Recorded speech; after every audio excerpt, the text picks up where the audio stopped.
This is Amplify You, the podcast about you discovering your message and broadcasting it to the world.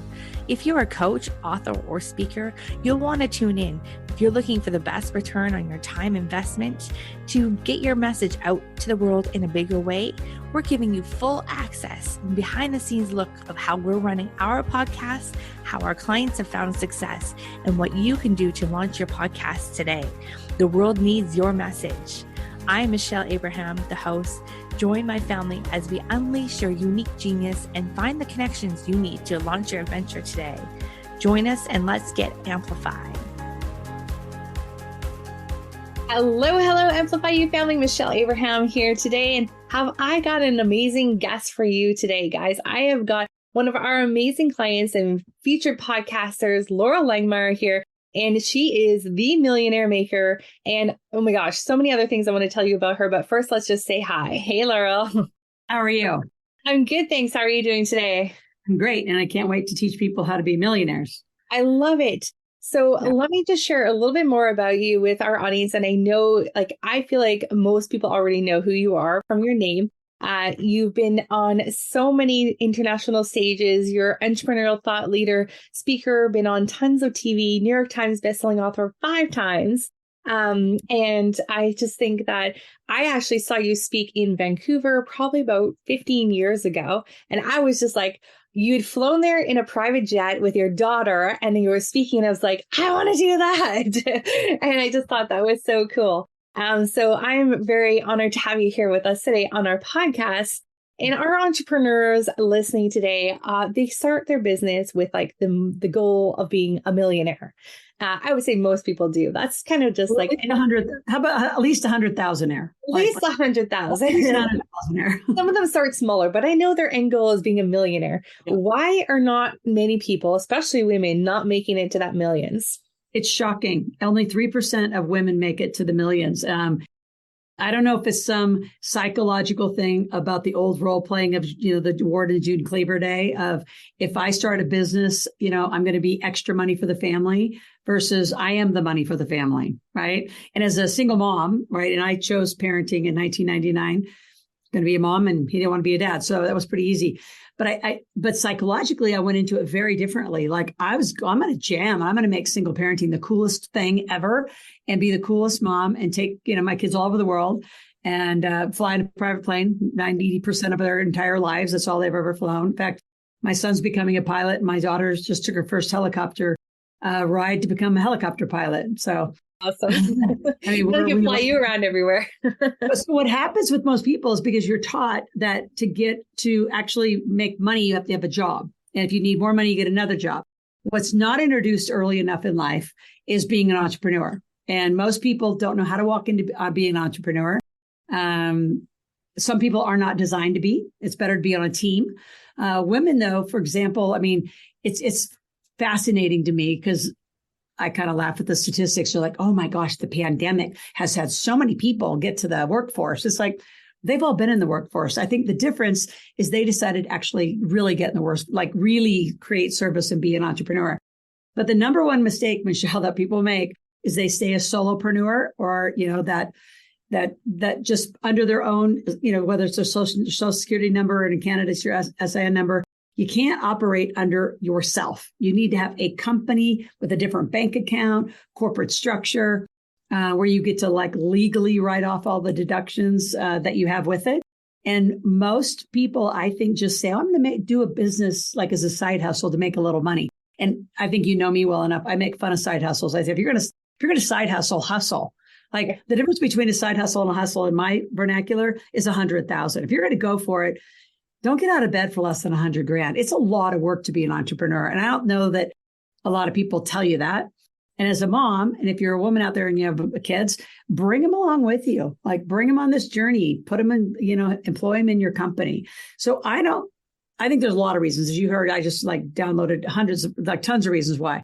I think the biggest one, though, is there's not a lot of us mentors. Sharon Lechter was the only really woman mentor who was an available mentor. You could look at the Oprahs of the world and the whoever. Martha Stewart's been amazingly financially successful. Ellen's been successful. There's been TV people, but who's been out in the streets really helping and then being available? Because there's a lot of CEO women, but they're not mentoring. So when you really think about women who want to look at women and want to be a mom and want to be a wife or want to be a partner and don't know how to put it together, I think women just back out and play small. I don't think so. I know so. I've been doing this for too long and I listen to them. And I think they should lean in and totally be the nurturer and the caregiver. I mean, I am. I care for so many of my clients like you do. You care for me well, you know? Well, thank you. And so what do you women think? need to step up? I think my message, step up and let us help you become amazing, because you are. You just aren't ready to monetize yourself. How would you suggest the first steps for someone to just like step up and step into it? Call me. So talk to me. So the one thing I do have is I have a site called askloral.com, ASKLORAL. You can ask me any questions 24/7. If you want to do the $17 membership, you can, but it's really a free site for people to ask questions.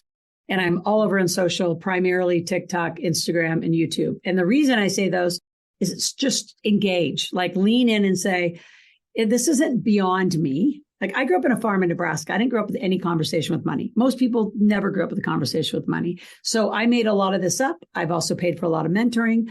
And I think for the first step is to lean in and say, I want this. I want to make at least go for 100,000. Let's say 120. That's 10,000 a month. Anybody listening to your podcast could easily do 10,000 a month. Divide by 4, that's 250 a week. Divide by 5, that's $500 a day.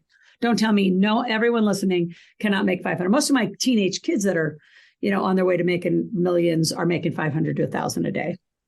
Wow. And how are they making the money? Is it like through their own like expertise, or is it like, what do you think the best strategy is? So I think the only strategy in the beginning is do what you know how to do. And you may not like some of the stuff you know how to do. Like I've got men who are handymen and very mechanical, or women who are really great house cleaners because their mom made them clean all the time and they hate it, or teachers who need to be a tutor. I mean, do what you know how to do naturally, and that's easy. And I would say more service-based is better, because to produce a product, like I have a client right now producing this amazing CBD, right? I have clients that do direct sales companies. Products and invention take capital and honestly, amazing distribution. Because I know when this product started, I had just gotten injured a couple of years ago, and he made the best CBD, like literally this stuff. It's over 900 immediate absorption CBD, and it's the highest grade. It's not crap. It's not olive oil, which is most people CBD. My point is he almost broke. Like so many people who start inventions and products, they use all their money to get their patents, their trademarks, all the things which you need. But don't start that way. Have that be your second or third company. Don't start with stuff that's going to cost an ungodly amount of money to get started. Like right now in print on demand, you can go to Amazon and do a print on demand book. I mean, you don't do a big New York Times as a bestseller as a starting point. My first like big book that actually got me this book was I partnered with Jay Conrad Levinson, the guerrilla marketing guy. And I just said, I want to do a guerrilla wealth book. And he said, I don't do that. It took me a year to get that deal. I said, yeah, but I'm guerrilla like in wealth building. So let me use your guerrilla and not market, do money. And so finally in 2004, I got him to partner with me. So I think in the beginning, like I just knew enough about money and I needed a vehicle to get my message out. From that, McGraw-Hill called and gave me a 7-figure contract. So I think just do what you know how to do, even though you might not like it. Like I have some like women who were stay-home moms, and they had like I've made so many women jewelry or artist millionaires, shockingly enough, because they are so good. You just don't use Etsy and Pinterest. Like really get your brand out. Like get a podcast about I'm an artist millionaire, brag about it. That's the other part though, Michelle. Women do not like to talk about themselves. Right. They have such an overcome of I'm going to get out and I'm going to say, I'm amazing. Like you say, you're amazing. And we don't say it with any arrogance. We say it because we're confident. We know we serve lives and we help people. So I think if the moms can take that energy and eliminate the guilt, eliminate the, oh my gosh, I'm going to tell the world. You're not saying that you're amazing. I'm amazing in helping you is what you need to be telling them. But start with the simple stuff, easy stuff that you know how to do. I have a new client. She's super fun. And she loves being a mom. She's got 8 kids, lives in Utah. So you can just kind of know that whole neighborhood, big houses. And I said, so her company's called Every Mother Needs a Mother.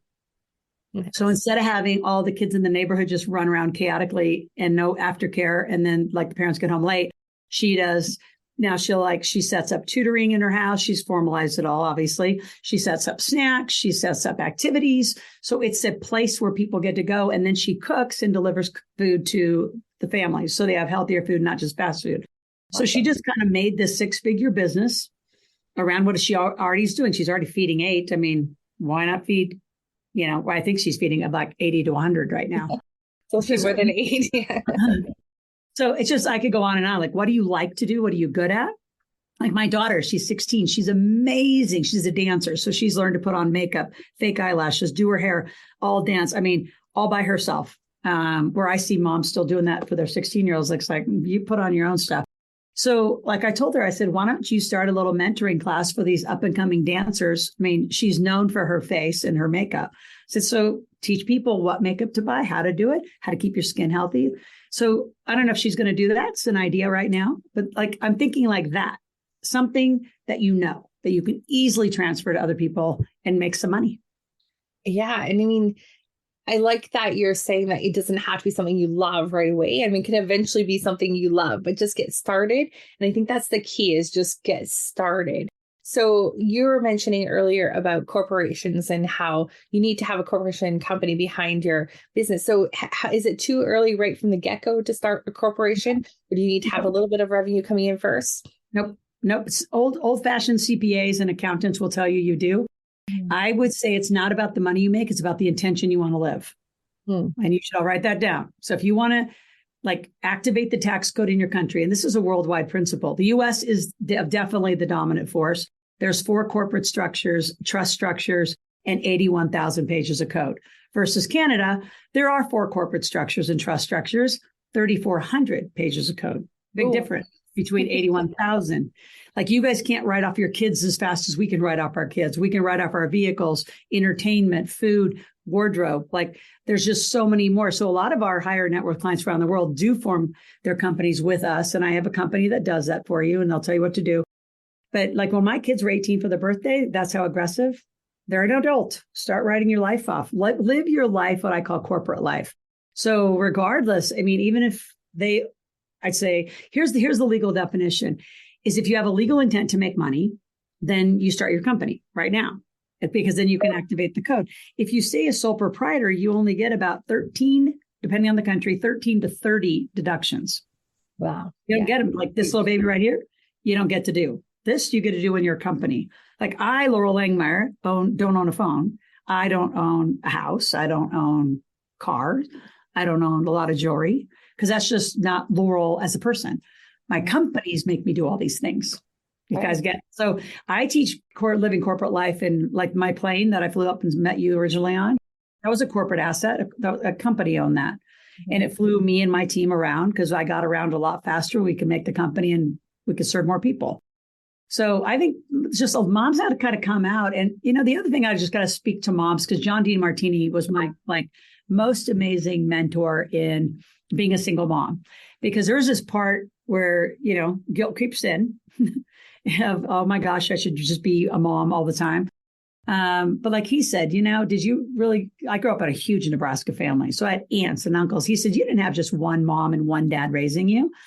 And so I'll never forget, my son was like 7 and kind of resenting that, we were hauling around the world and doing all this. And I wasn't at some of his sporting events. And so we made a family. So I picked 5 men, 5 women to put around my son and my daughter. And then we've done it now. So just build yourself a family around your community and support each other. Maybe you each all support each other, do your businesses together, do a collaborative business together. Oh, I love that idea. There's a lot of ways to eliminate, I have to be the only one raising my kids. Like, no, I mean, I have had women and men in my kids' lives that have lots of culture. I mean, they've traveled all over the world, but now speak different languages and just exposed to the world. It's not just your one way of seeing it. Yeah, I love that idea so much. We just got back from a team retreat in Mexico. I took our team members there, and my kids came. They came to the one where we took our clients on a few months ago. And just that exposure to different cultures, different people, I think that alone is really helpful for them to see, and to see us having a business and making our own money and doing our own choices and being able to afford those things because of those choices we made, I think has been really helpful. in them growing up. So if you were to ask your kids, Loral, what has been one of like their favorite things, like growing up with a mom, an entrepreneurial mom? What would you say that? What would they say? Um, well, I know they would be different at this point. Both of them would say they've been to 6 or 7 continents. They've traveled the world. They've seen a lot. So they know they're extremely privileged from that perspective.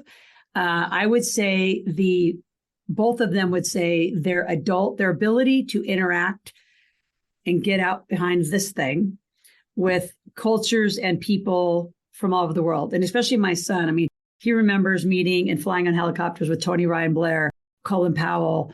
I mean, Trump, we did the whole Trump tour, whether you like him or not. I mean, he puts on pretty world-class stuff. I mean, the Kiyosaki world. I mean, our exposure and their exposure, which now fast forward, so I was talking about my son, he's 23 years old.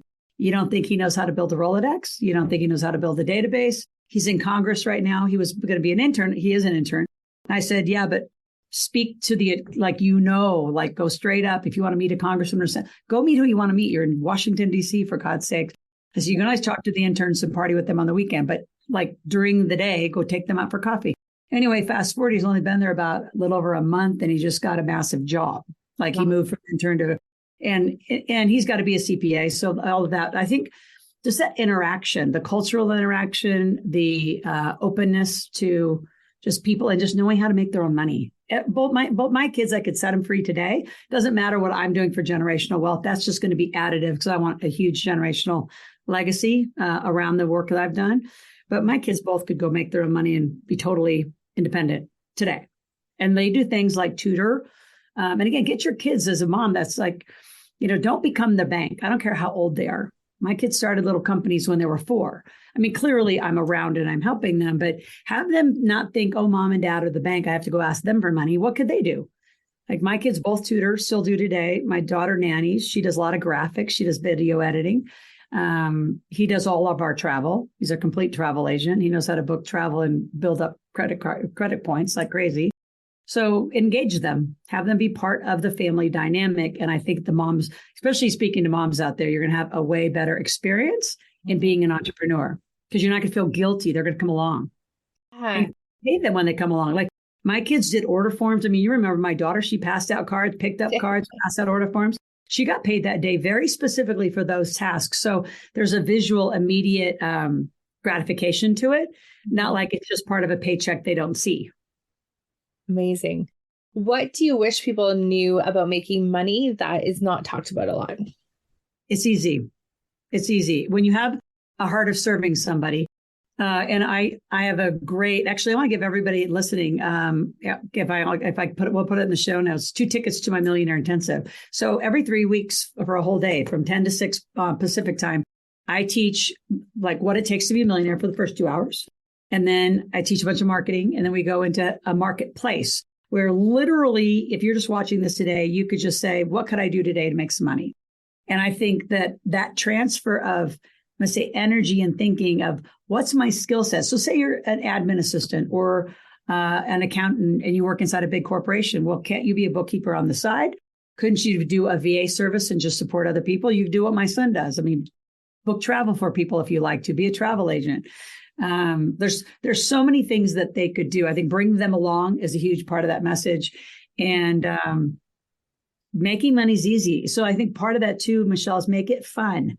Like, what could you do? And think, instead of think, oh my gosh, I got to go sell Michelle. Oh my God, I'm going to sell her. I'm going to buy a mentoring package and I get all worried and freaked out about it. No, I'm going to serve her life. I'm going to teach her how to be a millionaire. I'm going to teach her how to have a company, how to use her company right. So when you think of how many lives can I help? And you get up from that energy versus, oh my gosh, I have to make my sales goals today. Well, yeah, you got to make your sales goals, but you're also making service goals. How many humans are you helping? Helping 10 and 12 isn't enough. Like you all have a big life, help hundreds, thousands. I've helped millions of years I've been doing this. So when you switch that, and I think women have to switch that, Michelle, I think women have such a weird energy about selling and then they give it away. Okay, so another big tip. Oh my God, that's my problem. I give it away. My $1 trillion tip. This is a big trillion. Is write down your money rules, which are in here. I have a whole chapter on how to write down your money rules, and then write down your charity rules. So when you are clear as especially a woman about that, like I give all kids financial literacy for free. So as long as the parent comes as my client so I can shape them up and train them properly, the kids, I don't care how long that they stay a client, because I have a lifetime membership. So I could meet a kid at, I've met kids at 12 and now they're 24 and they're getting married and they're having babies, or they're 30. They don't ever have to pay me. So my charity is your children. So you bring them along, I will mentor them. And for the rest of, as long as I'm doing this work, which should probably be the day I die. So my rule, though, that what that helps me with, Michelle, is when people say, well, I don't make a lot of money and I'm a single mom. I would say God made me a single mom so I can avoid that. That's not even an excuse. So what? I'm a single mom too. I don't get deals. I don't get breaks because I'm a single mom. Grow up and make some money. So that's the energy that I teach with. And it's also, money's not hard to make. It's fun to make. You're helping people. I want you to hear that. And you're not going to discount. Like, I won't discount adults. You're all capable. I'll discount your kids. In fact, your kids can come for free. If you don't have any, get some. They're tax deductible. So notice I have a strong voice in what I say, my rules. And I think women, especially beginning women in business, they don't only discount, they give so much away for free. And then they wonder why they don't have any money, because you didn't ask for it. Yeah. You gave it all away. And it's not about not giving. It's about charity rules and money rules, business rules. Those are great. So good. You have so many Loralisms. And I know one of the ones that I love is like, your lazy ass. I wonder if you could just dive into that one for a minute, because I think that will helps propel people. Yep. Well, the reason I talk about lazy assets a lot, and again, like in my career, I had to go back and teach people how to make money to get the voice to go, to learn to invest, is if you're not making a lot, you don't need to learn a lot about investing, because you're just going to make and spend. That's the pattern of broke people. When you make and your attention is, I want to go buy a property. Like, I think my daughter would be an amazing interior designer. I know she would. I mean, her ability to craft an entire city in Minecraft, the way her mind works is fascinating. So I'm going to go out and buy probably a duplex or a fourplex with her, and we're going to go rehab together. My daughter. She's like, Mom, you're crazy. I said, yep, I probably am. But I know once you get the rhythm of it, because of like just her own room is like, her friends come over to her room and go, oh my gosh. I mean, just her own little interior designer of her room. I said, you can do this. And she would be amazing. But again, I am going to go give her the experience of it. If she doesn't like it, we'll flip a house, make some money, we'll be done. If she likes it, that could be a new, career path for her. Yeah, what a great gift. Engage your kids. Don't leave them back there and say, this is my personal life and this is my professional life. You have a life. Bring them all. I love it. Yeah, I so resonate with that. We moved off a grid. We live on a lake where I got to take a boat to my house. And my kids were now they're immersed in it. They have to see me work. It's a part of our life. So I just resonate with that a lot. Loral, I know your time is so precious, and we want to thank you so much for being here with us today and spending the time. You're going to give a couple of tickets away to your event. We're going to put that in the show notes link. Where else can we connect with you? Ask Loral, go ask questions there. AskLoral.com is ask any questions there. And to get the tickets, in fact, we'll code them so we know everybody's come, from your direction. If you go to Loral, LORAL.club, you can get actually an ebook copy of The Millionaire Maker. I just remembered this link. And you can get 2 tickets to the Millionaire Intensive. And it's every 3 weeks. So we're doing one March 16th. So I'm not sure when podcast is airing, but every 3 weeks on a Thursday, we're here live and I teach it. I don't sub it out to, my proteges. I teach it. So I want to be with you front facing and help you with your money and business issues. I love it. Well, thank you so much for being here with us today. You've given a lot of insight to our audience and a lot of things for them to think about. And I just love your attitude of just get started and make it a business right from the get-go, because you're setting that intention, right from the beginning. So thanks so much, Loral. Have a fabulous day, and Amplify You family. Go out there, go get Loral's book, go to Ask Loral, go get the tickets to her event. She'll change your life and you will not regret it. Have a great day, everyone. Thank you, family, for joining us on this adventure. If you're ready to be heard, head over to mypodcastcoach.com, where you'll find out all the tools and tips you'll need to launch your podcast today. If you have a show already and you need some help managing it, please head over to managemypodcast.com, and the Amplify You team would be happy to help you manage your podcast. Please also head over to iTunes, like, subscribe, and review our show so we can spread this message. And until next time, be your own unique genius.